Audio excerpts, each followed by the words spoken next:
Howdy folks, and welcome to the Hillbilly Kitchen. Today we're making a basic white sauce and we're going to talk about saving some serious dollars on that grocery bill.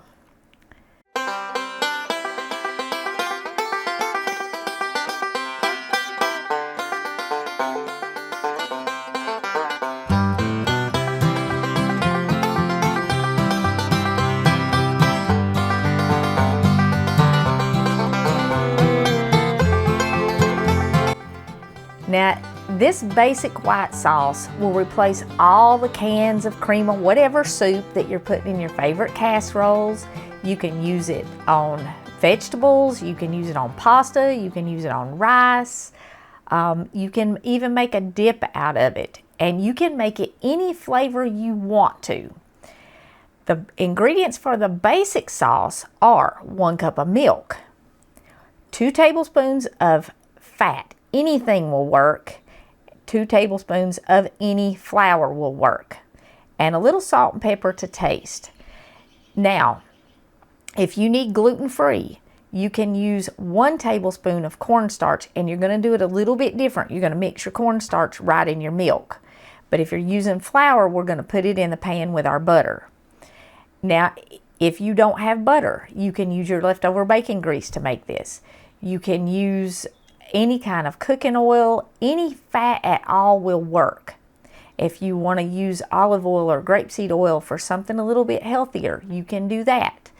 If you need to cut the calories, you can cut the butter in half.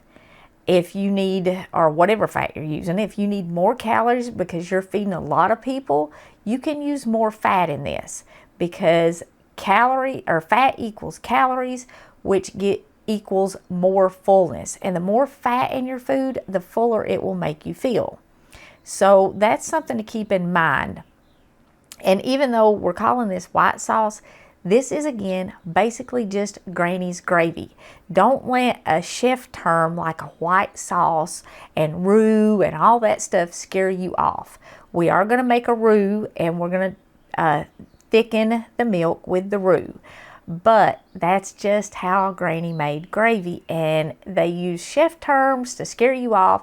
So you pay $2 for a can of cream of something soup to go in your casserole instead of doing this. So let's make our sauce, and we're going to talk a little bit more while the sauce is making. You can make this in any skillet or any pot. It's really easy to double it or triple it and get however much you need. We're just making 1 cup. Start with your fat, and any fat at all will work. That leftover bacon grease, this is a great use for it, and the bacon grease will add a lot of flavor to it. The butter also has a lot of flavor. Now, if you need a cream of chicken, just a little chicken bouillon will give you that flavor. If you want a cream of celery, dice you up a little celery and put it in here. If you want a little more flavor, dice you up an onion. And if you're using any kind of vegetables, like celery or onion, put it in with your butter and saute it a little bit, because that will really boost the flavor.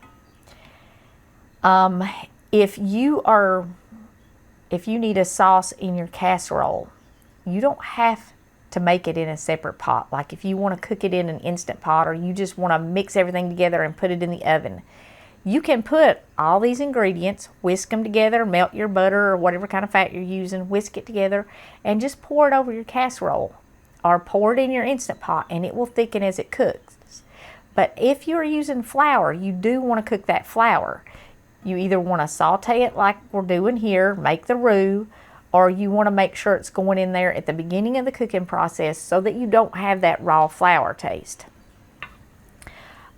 If you want like a cream of vegetables something, maybe grate a little carrot in there, chop up some celery, maybe just a tiny bit of potato or something in there. And you can even save your potato, the liquid off your potatoes, the water, the next time you make mashed potatoes, and you can do this with that potato water if you want to. Okay, now I'm going to go ahead and I'm going to put my flour in there, because I've got my butter hot, and I'm also going to go ahead and put in my salt and my pepper, and I'm going to let that cook for just a second. Now, if you want to add a little more flavor to this, add in a little bit of onion powder. And this is totally unnecessary, but I got it here, so I'm going to do it. And it would depend on what you were making this for, if you wanted the onion in it or not. And you're just going to cook this a second or two, I don't know, maybe a minute. You want to let that flour cook just a little bit so that you don't taste it. And you can, like I said, cut that fat in half. You don't need that much fat in this. Now, if you need to cut back a little bit, you can use half milk and half water. And any milk at all will work in this. Powdered milk, canned evaporated milk, whole milk, skim milk, just whatever you've got. And like I said, if you're really on a tight budget, cut it with half water. Now we're just going to whisk in our milk. And if you needed the gluten-free version, instead of putting the flour in the pan, mix 1 tablespoon of cornstarch in your milk and then pour it in and let it thicken. But add the cornstarch to the cold milk. And we're just going to whisk this until it comes to a boil and starts to thicken. And that's literally all there is to it. Now, if you want a cheese sauce for macaroni and cheese, or even a cheese dip, you can add anywhere from a half a cup to a cup of shredded cheese in here. Any flavor. Cheddar, mozzarella, Colby, Monterey Jack, just whatever you got will work. And again, it's good over pasta or rice, vegetables. I used to make this a lot when my kids were little, and I would pour it over steamed vegetables. And it literally just takes a minute to make it. As soon as you start seeing bubbles, cut the heat off. Your sauce is ready. Add a little cheese in, and you've got macaroni and cheese that you can do completely on the stovetop, or you can put it in the oven and bake it. Add a little more cheese on the top to have that nice brown macaroni and cheese, and any flavor will work. Cheesy rice with vegetables, just add a little cheese in here. Or like I said, if you need the cream of chicken, add in a little chicken bouillon. You would want to add that in when you add it in the milk, or you can put it in when you are browning your butter and your flour, and it gives it a really nice flavor. I usually add it in to my butter, my flour, if I have the powdered stuff. But if I have bouillon cubes, I wait and add it in when I add my milk in, because it's hard to get that to dissolve in just the butter. Now, I said we're going to talk a little bit about saving money on groceries.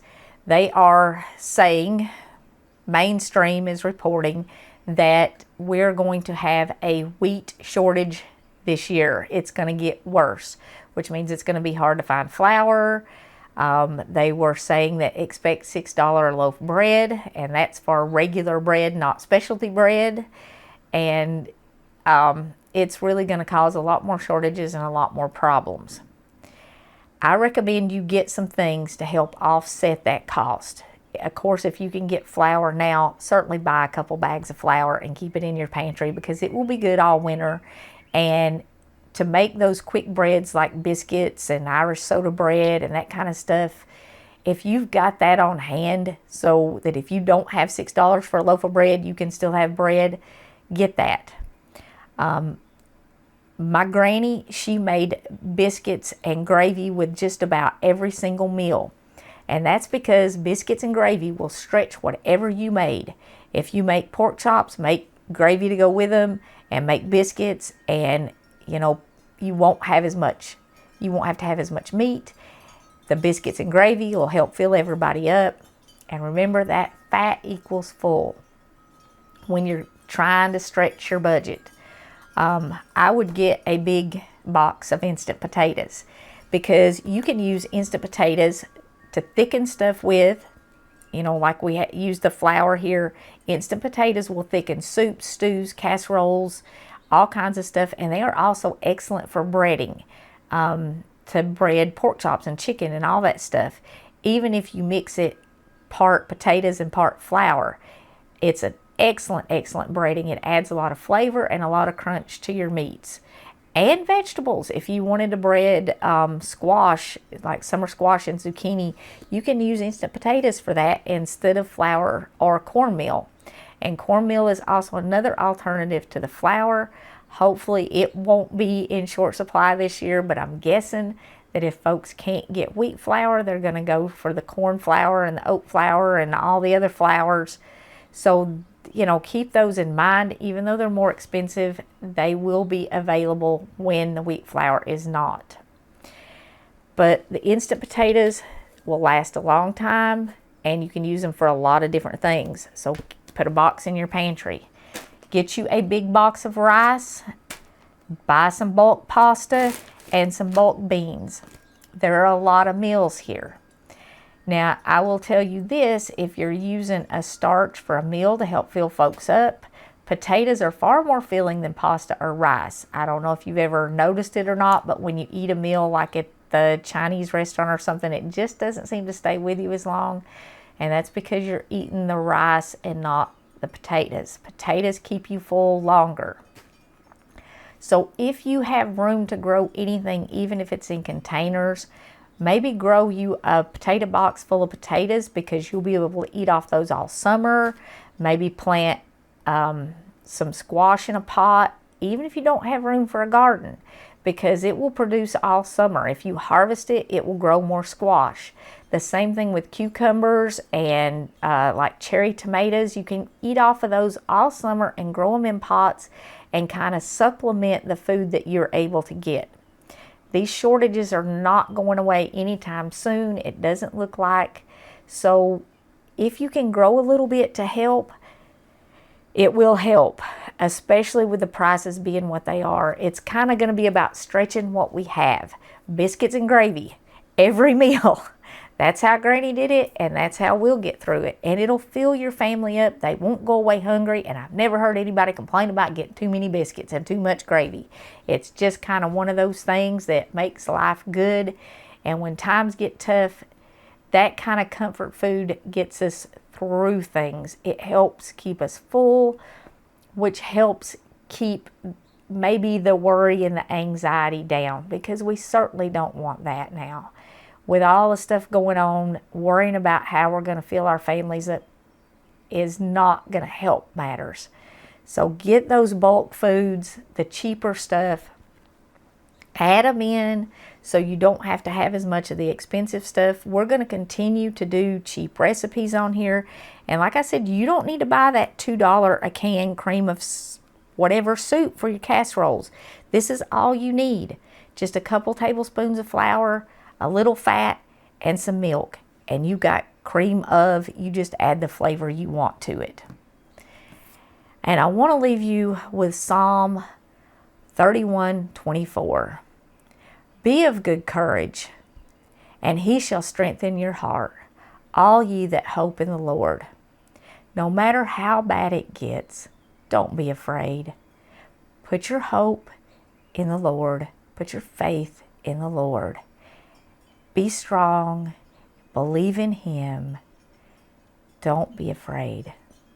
Be of good courage. Let the world see him. And don't forget to take care of each other through this. If you have extra, share it. Even if it's just a part of a meal that you can share with a neighbor. Find somebody you can help, because I promise you, you are in a position to help someone, no matter what position you are in. I want to thank y'all so much for joining us in the Hillbilly Kitchen. If you haven't already, please don't forget to click like and subscribe before you leave. Share our videos with your friends. And until next time, remember to put God first.